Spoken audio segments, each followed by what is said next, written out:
Welcome to the channel. This story happened in 1954 in Tokyo. A mysterious passenger stepped off the plane. It was a hot July day in Tokyo, 1954. The air above the scorched tarmac of Haneda shimmered like a mirage, and the sun hung high over the city, painting the sky in pale golden tones. At that moment, a passenger plane from Europe touched down at the airport. People hurried out of the cabin, weary from the long flight, moving with the rushed gestures that only seasoned travelers possess. So, Tokyo, July 1954. The sun seemed determined not to let the city rest for a single moment. The blazing heat wavered above the asphalt, and even the shadows cast by the buildings brought no relief. Haneda Airport buzzed like a massive beehive, announcements in Japanese and English mingled with the roar of engines, the squeak of luggage carts, and the hum of voices. On the runway, a silver aircraft of a European airline rolled slowly. Its wheels touched the ground softly, but every passenger felt the cabin shudder as the metal giant finally embraced the Japanese soil. Tired from hours of flying, people reached impatiently for the exit. The wide gangway released a stream of figures in summer suits, dresses, and light hats. Some hurried, while others moved lazily, sluggishly, as if the heat had already drained all their energy. But one man stood out. He did not hurry. His steps were precise, rhythmic, as if measured in advance. Of medium height, about 175 centimeters, with a fit, disciplined posture that spoke of control and training. His light-colored suit fit him perfectly, as though freshly tailored. His white shirt was crisp, like the first snow, and his dark tie neatly knotted. Shiny black shoes gleamed on his feet. In his hand, he carried a leather briefcase the color of aged wine. Beside him, he rolled a suitcase with metal corners, slightly scuffed, yet clearly expensive. His face was well-proportioned, almost aristocratic, a high forehead, straight nose, lips of moderate fullness. But the most striking feature was his eyes. Gray-blue, piercing, with a strange cold glint, as if they were not merely observing the world around him but looking through it, into another, unseen dimension. The customs officers noticed him almost immediately. In the crowd, he seemed far too composed, far too calm. Other passengers rubbed their tired eyes, nervously searched for luggage, yawned, or whispered to each other. But this man walked as if everything happening around him were merely part of a familiar, practiced ritual. When he approached the customs counter, a young Japanese officer with a weary face took his passport. At first, everything seemed ordinary, standard questions, polite answers. The man spoke French, softly and with measured calm. His voice was deep, confident. When he heard the officers speaking Japanese, he switched to their language effortlessly, without an accent, with perfect intonation. This unnerved, and intrigued, the officials even more. But everything changed when the officer opened the passport. On the first page, in clear printed letters, it read, "The Kingdom of Taured." The officer froze. The man's first and last names were typical for a European, and the date of birth seemed entirely plausible. But the country? The country was unknown. He exchanged a quick glance with his colleague, then returned to the document. The stamps looked official, crisp, with no smudges. The pages contained visas from various countries, Spain, France, Japan. Everything suggested that the passport had truly passed through multiple customs checkpoints. The officer cleared his throat, trying to hide his unease. "Excuse me, you said you arrived on a business trip?" The man nodded, a faint smile on his lips. Yes, of course. I often come to Japan on business. I have meetings with partners in Tokyo. He spoke with such confidence that the thought of doubt seemed impossible. Soon, the document was in the hands of the senior officer. He raised an eyebrow, reading the country's name. Taured? He repeated in Japanese. The man nodded. Naturally. My kingdom has existed for hundreds of years. Haven't you heard of it? His words carried no hint of mockery. In his voice was genuine certainty. The senior officer cleared his throat slightly and signaled to his colleague. A strange chill grew inside him, something was wrong. Over his years of service, he had seen hundreds of forged documents, fake visas, clever imposters. But this case did not fit any familiar pattern. The passport was far too real. The man was invited into a small room with a low ceiling and a dim lamp hanging from above. The walls were pale green, smelling of tobacco and paper. A large world map lay on the table. Please show us where your country is, the senior officer asked. The man approached the table with confident steps. His eyes sparkled as he saw the map. He leaned over, traced his finger across Europe, and confidently pointed to the area between France and Spain. Here. The Kingdom of Taured. The officers exchanged uneasy glances. On the map, at the indicated point, lay only the small principality of Andorra. Excuse me, this is Andorra, one of them said. The man's face changed. The certainty in his eyes gave way to confusion. He leaned over again, traced his finger once more. But on the paper, his country did not exist. This cannot be, he whispered in French. His voice trembled for the first time. Taured should be here. It always has been. His gaze darted across the map as if hoping the borders might shift before his eyes. But the map remained unchanged. The officers began asking more questions. The man pulled out documents from his briefcase, a driver's license, bank checks, company business cards. Everything appeared genuine. Then he produced a stack of banknotes. The paper was thick, the stamps and designs intricate. But no one recognized the crests on the bills. This is the currency of my kingdom, the man explained calmly. It can be used at any bank in Europe. The officers exchanged glances again. One of them felt his heart beating faster. What was happening began to feel like a nightmare. The room grew stifling. The lamp above the table hummed softly. The man looked at the map once more, and this time, in his eyes was no certainty, only a nearly childlike fear. What has happened to me? He whispered.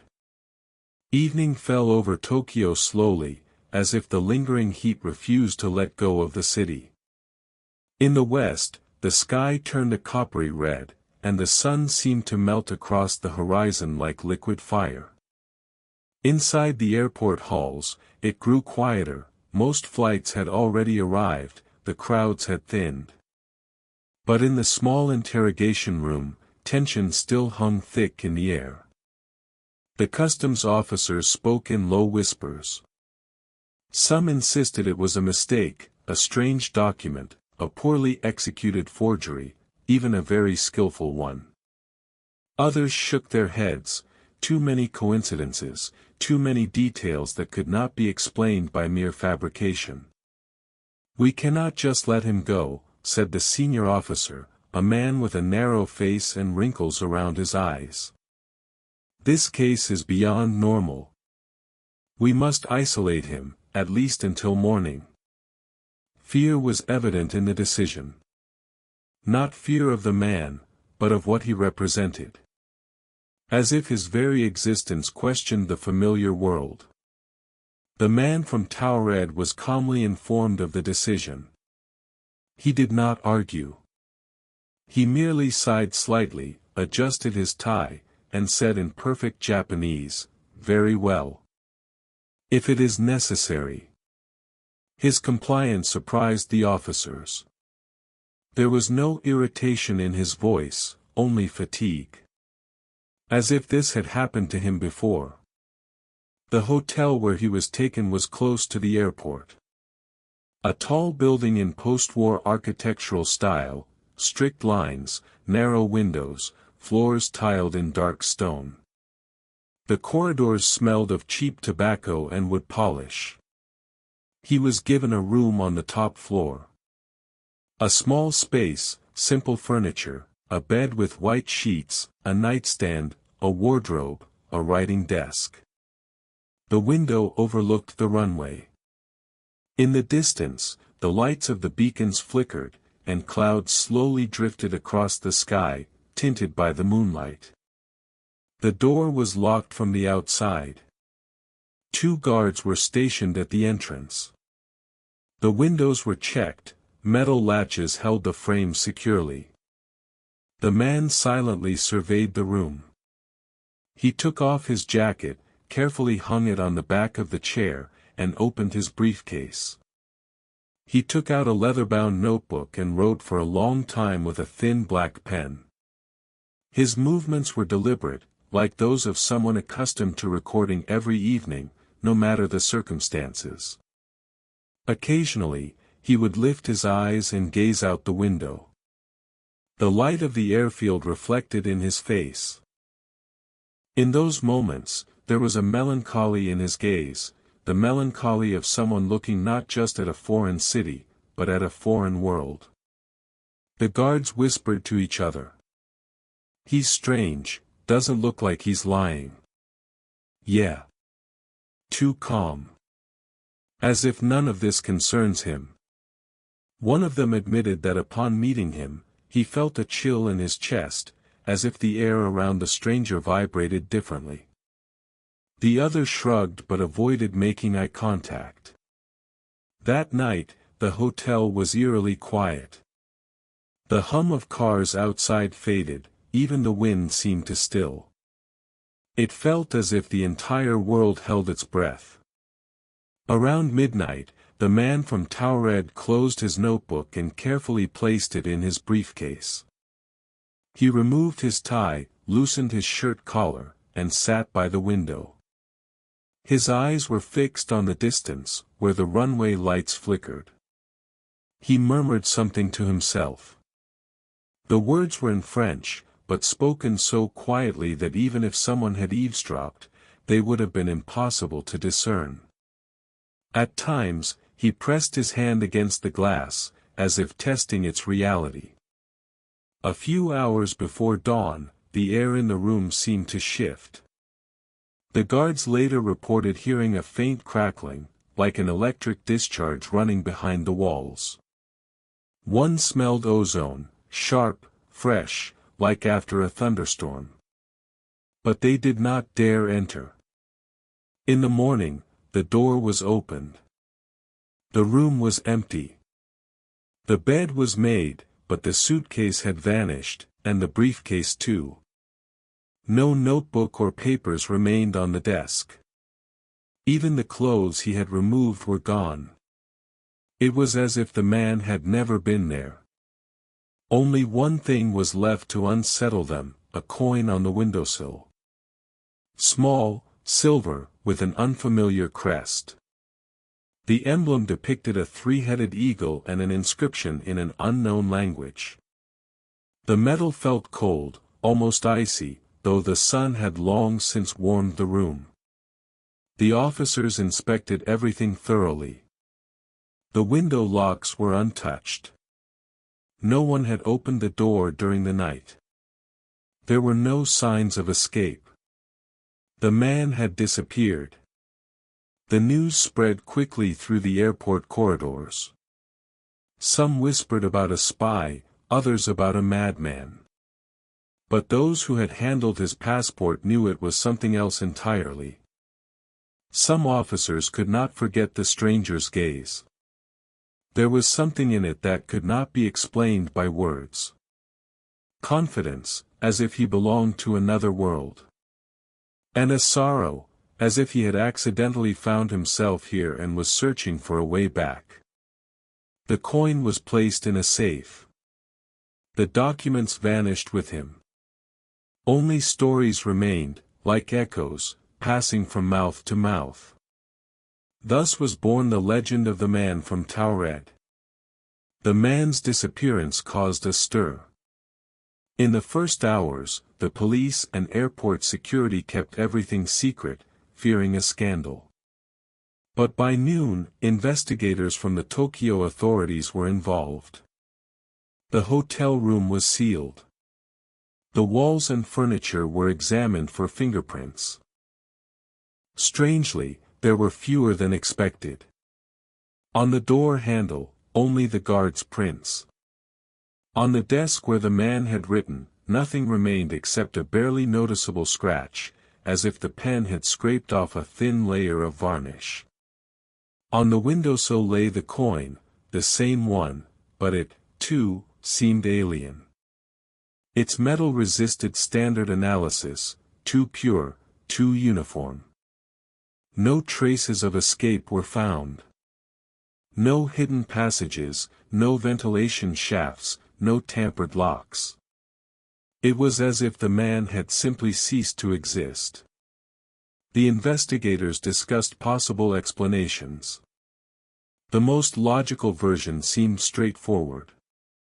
Europe was living under the shadow of the Cold War, and the appearance of a man with unknown documents could easily fit into the picture of espionage. But why create a passport for a country that doesn't exist? For an experienced agent, that would seem utterly absurd. Some suggested the man might have been mentally unstable. Perhaps he suffered memory lapses or delusions. But then how could they explain the money, the documents, the language, and his disappearance?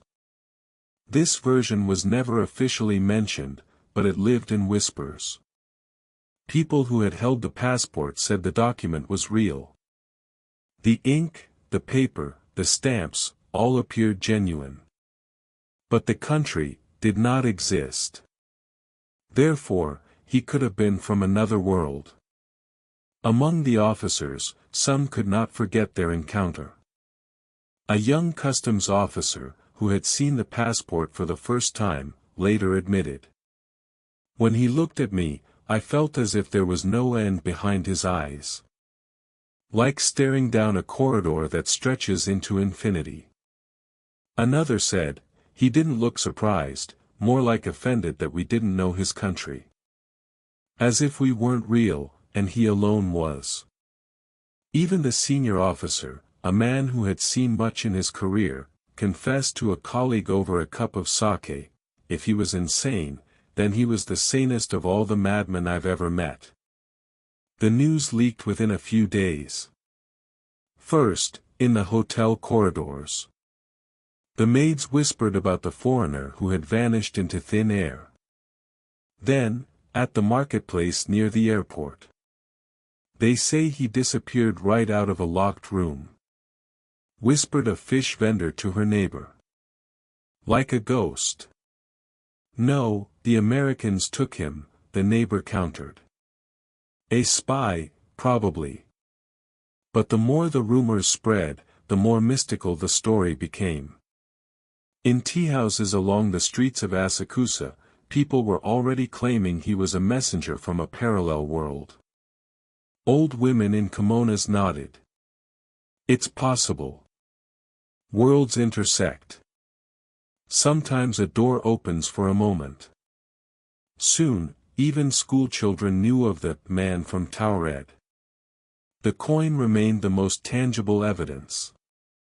It was about the size of a Japanese yen, but slightly heavier. The emblem depicted a three-headed eagle holding a scepter and a sword in its claws. Around the edge, an inscription was engraved in the tiniest letters. No expert could read it. The language was unknown. The metal fascinated chemists, a silver alloy combined with something else, but its composition didn't match any known combination. The coin was placed in a safe, yet it became the subject of speculation. Some said it emitted a faint glow at night. Others claimed it chilled the hands like ice, even in summer heat. The officers questioned the hotel guards. "We sat by the door," one said. "Heard him walking around the room. Sometimes a chair would creak. Everything was calm. And closer to dawn." Asked the investigator. The guard frowned. "Closer to sunrise, we heard a crack. Like a lamp shorted. But the light didn't go out. And there was a strange smell. Like after a thunderstorm. And you didn't enter. We were under orders not to open the door." These words only further confused the investigation. A week later, the case was closed. Official documents stated, "Unknown foreigner. Circumstances of disappearance not established." The related documents were archived. The coin remained in the safe. The man's name was never published, for fear of scandal. But in the memory of those who had seen him, he remained forever. His gray-blue eyes, his calm voice, his certainty that Taured existed. Months passed. The story became a legend. In Tokyo bars, sailors told it as a tale. In universities, young philosophy students debated it, arguing about the possibility of parallel worlds. If he disappeared, then he must have returned home, one would say. Or perhaps he ended up in a third place, between worlds, another replied. And somewhere in this mixture of fear and admiration, a new mythology was born. The man from Taured became a symbol that our world is not so simple. When the man closed his eyes in his hotel room in Tokyo, his native world appeared before him. Not just a city, but an entire country, Taured, a place impossible to find on any map of Earth. He stood on a paved street, laid with gleaming gray-green stones that shimmered in the sunlight, as if each slab had been polished by the rain of millennia. The city's streets were narrow yet spacious, with arches and domes cast from silvery metal but adorned with wood and stone carvings. On the rooftops, the wind sang, creating a gentle melody, the music of Taured streets. People walked along the cobblestones, but they were unlike any humans he knew. Some had unusual eyes, bright green or amber, reflecting the light of the moon. Their clothing combined traditional fabrics with strange, iridescent materials that seemed alive. Men wore cloaks with metallic buttons, and women wore dresses with delicate embroidery that changed color with movement. The city was alive. Trees along the streets pulsed with soft light, their leaves shimmering like liquid gold. Birds he had known since childhood sang not just songs, their trills created harmonies that took one's breath away. He remembered the central city square, a massive domed tower of silver and blue glass, inside which floated transparent crystals. Each crystal contained knowledge, images of events, human histories, moments of nature. As a child, he loved watching the crystals change color with the seasons. "Good morning, my son," said an old teacher, approaching him. His eyes shone with a gentle light. "Today you must choose your path." The choice was important. In Taured, every person was born with a mark of destiny, but one's path was determined not only by societal laws but by the power of thought. Words, actions, decisions, all created the world, new branches of its reality. The man strolled through the city, remembering how each morning he ran along the streets to the river, where the water was clear but shimmered with all the colors of the rainbow. The river whispered in a language understood only by the people of Taured. He remembered the scents, a mixture of moss, rain, and the sweet aroma of crystals growing in the gardens. Markets surrounded him. Vendors sold not only food but strange artifacts, miniature mechanisms emitting smoke of various colors, books in which the words changed if the reader thought of something else, glass spheres reflecting the buyer's future for a few fleeting moments.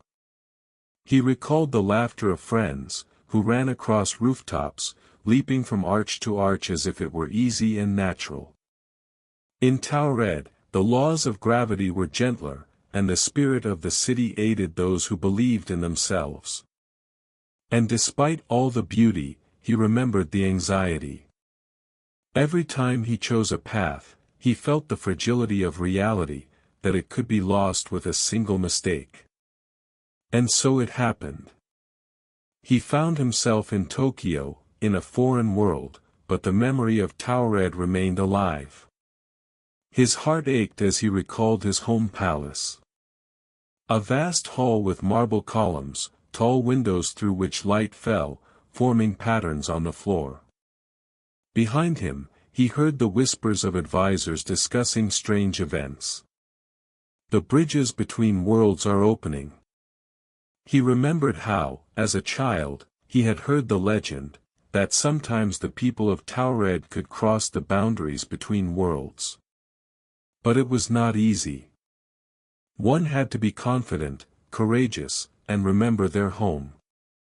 And anyone who made a mistake would disappear for a time, returning to a foreign world or being lost forever. The man opened his eyes. Above him was the ceiling of a Tokyo hotel room. But his heart raced, his breath quickened. He saw the city that lingered in his memory and understood, his home still existed. There, in another dimension, Taured lived, breathed, pulsed. And somewhere there, he belonged to that world more than to Earth. The boy, the future man from Taured, had grown up among the silver streets and shimmering rivers of his homeland. His childhood was unlike any European one. Magic was present in every detail of the world, even the wind whispered stories, and every movement was bound by the law of thought. At the age of 10, he was sent to the School of Thoughts, a special place where they taught mastery over reality. Letters and numbers were not the main subjects. Attention, concentration, and the understanding that every action, every thought, creates the world around you, were. The halls of the school were tall, with transparent walls of crystal reflecting images of the past, present, and possible future. The teachers, wise elders, men and women whose eyes shone like gemstones, taught the children to feel the energy of Taured. Every choice creates a new branch, said one of the mentors, passing her hand over a crystal. Look, if you want to see the future, just ask a question and focus. But remember, you must not interfere with the branches of others. Otherwise, the consequences can be unpredictable. The boy learned quickly. His abilities amazed the teachers. He could see the slightest shifts in space, sense the movement of energy around people and objects. He realized that every object, every stone, every tree, was alive and responded to the attention of the one perceiving it. At 15, he first realized that the boundaries between worlds were not fixed. At a lake where the water shimmered with all the colors of the rainbow, he tried to send a small stone with his mind to another point on the shore. The stone vanished, and appeared exactly where he had directed it mentally. "Do you understand what you just did?" asked a mentor who appeared beside him, as if materializing from the air. "Yes, but it's impossible," the boy whispered. In Taured, much seems impossible only because you have not yet learned to control attention and belief. From that day, he practiced every morning and evening, moving objects, creating illusions, sensing events. But the hardest part remained understanding the boundary between his own world and a foreign one. The legends of Taured said that sometimes doors between worlds open. Not everyone could pass through them, only those who understood the nature of reality and the power of choice.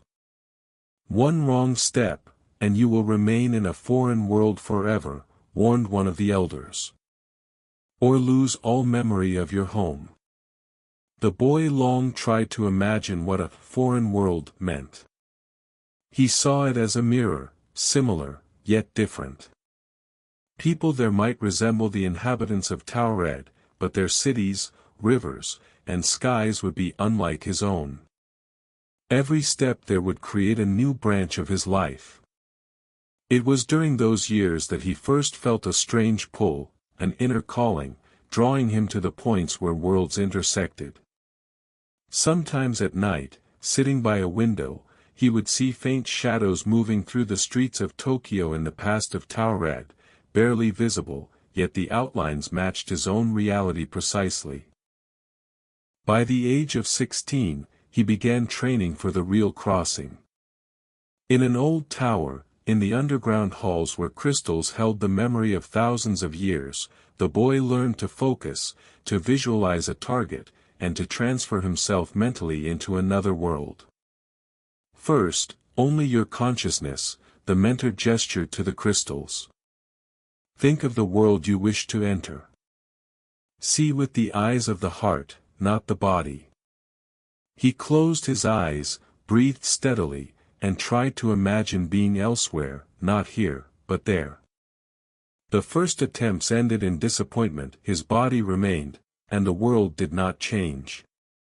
But gradually, he began to feel vibrations, subtle oscillations in the space around him. Do you feel the door? Asked the mentor. Yes, like a gentle breeze, he replied. Good. But remember, the door does not stay open forever. And each time it opens, the world you came from remembers you. On his 18th birthday, he tried for the first time to pass through the door entirely.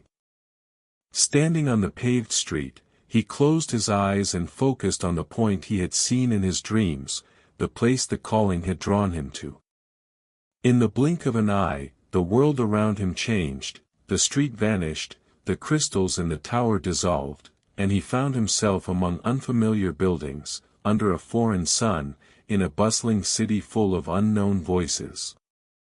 He realized he had arrived on Earth, a reality similar to his own, but not his. The air smelled of metal and gasoline, the streets were gray, and people rushed by with briefcases, oblivious to the magic he had left in memory. The man felt fear for the first time. He understood that a mistake could prevent him from ever returning home. Yet at the same time, a sense of awe grew within him. This world was new, alien, but alive. And it was in this way, recalling Taured, that he once found himself in Tokyo in 1954, among people who had never heard of his country. When the man from Taured awoke in Tokyo, his internal compass was off. The city looked familiar, buildings, streets, posters, iron rails, but the colors were duller, the sounds less vibrant, and the air flat. He sensed that the world of his homeland did not breathe here. He observed the people. They walked quickly, with businesslike faces, ignoring one another. Their steps, their glances, everything was mechanical. In Taured, people felt the energy around them, heard the whispers of the wind, the music of crystals, and every encounter could change the course of the day. Here, no one looked around, no one noticed the strange movement of light or the barely perceptible oscillations of space. His first realization was that the body in this world obeyed the laws of gravity, which barely existed in his native Taured. Every step felt heavier, every movement required effort. Yet he retained inner clarity, thought could move faster than motion. The man tried speaking in Japanese, using the knowledge he had acquired in childhood. He knew that Tokyo's language was similar to what he had studied, but the pronunciation and intonations differed. Every conversation was a test, misunderstanding heightened his sense of strangeness. He entered a small restaurant near the hotel. Inside, the smell of fish and soy sauce hit him, and he immediately felt the difference from the sense of Taured. There, the air was always fresh, with hints of moss, rain, and sweet crystals. "Good afternoon," he said in Japanese, slightly accented. "What?" The waiter raised an eyebrow. "I would like to eat," the man said, pointing to a table. It took several minutes before he was understood. He smiled, strangely, almost unnaturally, because it was the first real interaction with a foreign world that had not ended in chaos. He understood internally, people here lived by their own rules, but his thoughts remained connected to Taured. Occasionally, when he looked at moving cars or pedestrians on the street, he noticed subtle oscillations in space, barely visible waves of light that seemed to respond to his attention. For several days, the man explored the city. Each evening, he returned to the hotel and wrote notes in a notebook he always kept with him. He recorded not only what he saw, but also sensations, movements of energy, strange coincidences, subtle vibrations. And one day, he noticed the first sign. On the wall of a building across from the hotel, reflected in the window, appeared a figure resembling himself. But it vanished whenever he blinked or turned his head. "This cannot be," he whispered. "These are signals." He realized that the boundaries between worlds were not entirely closed. Between Earth and Taured, there remained thin cracks, small doors that manifested in the slightest fluctuations of space. And if he could learn to use them, he might be able to return home. Every evening, the man would sit by the window and close his eyes, immersing himself in memories of Taured. He envisioned the streets, the crystals, the glowing trees, and the shimmering rivers. But his gaze always returned to Tokyo. Here, too, there was a world, there were people, events, and laws, but this was a world where boundaries were rigid and randomness was the norm. He began to feel a strange connection, not to people, but to space itself. When he concentrated, the streets subtly shifted, reflections in windows played with different patterns, and the sound of footsteps softened. Everything seemed like a faint shadow of Taured, present here but hidden from the eyes of ordinary inhabitants. The man understood, to return home, it required not only desire but complete focus, almost meditation. And any mistake could cost him the path back. On the third day in Tokyo, he noticed another strange sign. Walking down a narrow alley, the movement of the air around him seemed to freeze for a moment, as if the street had paused. Only he could feel it. And suddenly, a strange pale silhouette appeared before him, short, barely visible, like the shadow of his own world. The figure did not move, but its eyes looked directly at him. At that moment, the man realized that the crack between worlds had opened, even if only for a brief instant. "So, I can return," he whispered, his heart racing. He knew that to pass through the door, he had to prepare. He had to control his thoughts, resist fear, and focus precisely on Taured. Then he could vanish as suddenly as he had appeared here. At night, Tokyo was quiet. Only a few streetlights reflected in the hotel windows, and the faint hum of distant cars broke the silence. The man from Taured sat on the bed, eyes closed, holding a small crystal he always carried, a gift from his mentor in his homeland. The crystal was cold as ice, yet inside it shimmered with life, like a tiny sun. He concentrated, repeating to himself the sequence of thoughts learned in Taured, breathing evenly, body still, attention fully directed to the image of his native world. "I must do this now," he whispered, clutching the crystal. He recalled the streets of Taured, the shimmering rivers, and the glowing trees. Every detail had to be exact, a single error, and the passage through the crack would close forever. In the first hours, he began with small objects. A crystal on the table trembled slightly in his hands. He focused, sending it mentally to Taured. In an instant, the crystal vanished, barely noticeable, like a drop of dew disappearing from a leaf. "Good," he whispered. "The first step is done." He repeated the exercise several times. Each time, the object disappeared more precisely, returning only when he opened his eyes and released his concentration. Yet the danger was palpable in every movement. At that moment, he realized that someone, or something, was watching him. A subtle tremor appeared in the air of the room, as if invisible eyes were gliding along the walls. Every movement echoed with tension, as if the space around resisted. The man sat on the floor, closed his eyes, and inhaled deeply.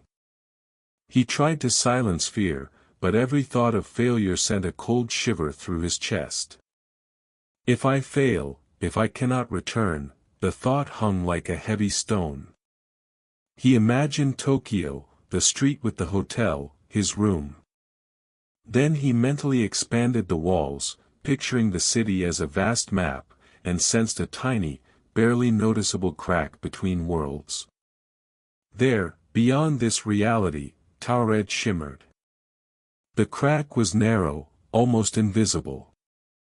Yet he felt the warmth of his homeland's air, the scent of moss, the gentle rustle of crystals. His heart raced, he realized this was the only chance. Suddenly, the crystal on the floor trembled on its own. Its light intensified, spreading through the room and casting strange shadows on the walls.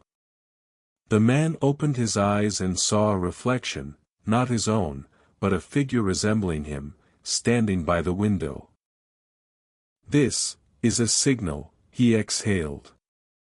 "It seems the door is open." He understood that the crack was ready to receive him. But to pass through, he needed total focus, complete control of thoughts and emotions. Any fear, doubt, or moment of distraction would close the passage. The man sat by the window, holding the crystal with both hands. He closed his eyes and began slowly repeating the sequence of breathing and visualization, each inhale, a vision of the streets of Taured, each exhale, the energy of the city, each movement of thought, the precise route home. The room seemed to freeze. The wind outside fell silent. The lamp hummed quietly. Even the air seemed heavier, tension hanging over every object. He felt a slight push, as if the space around his body shifted slightly. His heart beat faster. At that moment, he realized, this was the moment when the world of Tokyo and the world of Taured intersected. "Now or never," he whispered.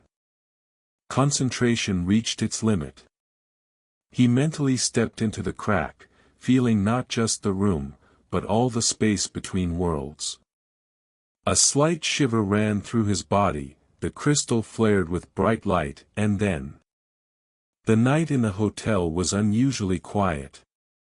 Only the rare streetlights pierced through the blinds, casting stripes across the floor. The man from Taured sat by the window, holding the crystal, breathing steadily, thoughts focused. The room trembled barely perceptibly, as if the air was preparing for something extraordinary. The man felt a flow of energy slowly enveloping everything around him. The crystal's light intensified, flooding the walls with a soft silvery glow. "Now," he whispered. He took a mental step into the crack between worlds. In that instant, the sense of time vanished, everything froze.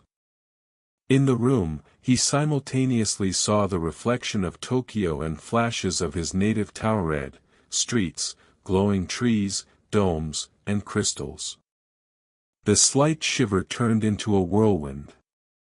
The crystal burst into blinding light, reflections on the walls shimmered with all the colors of the rainbow, and the air in the room hummed with a barely audible whisper, as if thousands of voices reminded him of home. Then, a moment of silence. He opened his eyes, and he was gone. The next morning, the officers on duty found the room empty. The bed was neatly made, the briefcase vanished, the notebook was not on the table. Only on the windowsill, bathed in sunlight, lay the very same coin with the three-headed eagle crest. The officers were baffled. The door locks were intact. The windows were closed. No trace of escape was found. "We should have seen something," muttered one officer. "But there is nothing," another shook his head. As if the man dissolved into thin air. The rumors spread instantly. At first among airport staff, then throughout the city. People whispered about the strange foreigner who had disappeared without a trace, leaving behind only a coin. With each passing day, the strange details grew even more enigmatic. The coin sometimes glowed faintly at night, and its metal felt cold even in the heat. In the hotel, a faint whisper could sometimes be heard, even though the corridors were empty. Windows reflected not only Tokyo, but fleeting flashes of light reminiscent of Taured's crystals. No trace of his disappearance existed, yet the memories of officers and townspeople became legend. Those who saw the man insisted that his eyes were not merely bright, they reflected another reality they could not comprehend. The man from Taured felt the familiar streets beneath his feet, heard the melody of the wind, and the murmur of crystals. He stood among the sparkling buildings, each detail of his native city welcoming his return. He inhaled deeply, the scent of moss, fresh water, and crystals, and for the first time in a long while, he felt truly at home. Yet the memory of Tokyo remained. The world where he had been a stranger had now become only a memory, a faint shadow left on the boundary between worlds. Thus the legend was born. The story of the man who came from a country that does not exist and vanished, leaving behind only a coin and memories. Rumors about him were passed from mouth to mouth. In universities, students debated parallel worlds, in bars, tales were told of the mysterious foreigner, archives stored documents no one could explain. The man from Taured became a symbol that our world is only one branch of reality, and that sometimes doors to other worlds can open, even when we do not notice. And who knows, perhaps one day he will return through that very crack. The story quickly became shrouded in whispers. Some considered it fiction, others a carefully hidden incident. But those who saw the man with their own eyes never forgot his face. His gaze, confident, cold, yet sorrowful, seemed to belong to someone who had accidentally glimpsed a foreign world, one that was not his home. And somewhere, perhaps beyond the thin boundary of dimensions, he returned to his kingdom of Taured, a country that we will never find on any of our maps.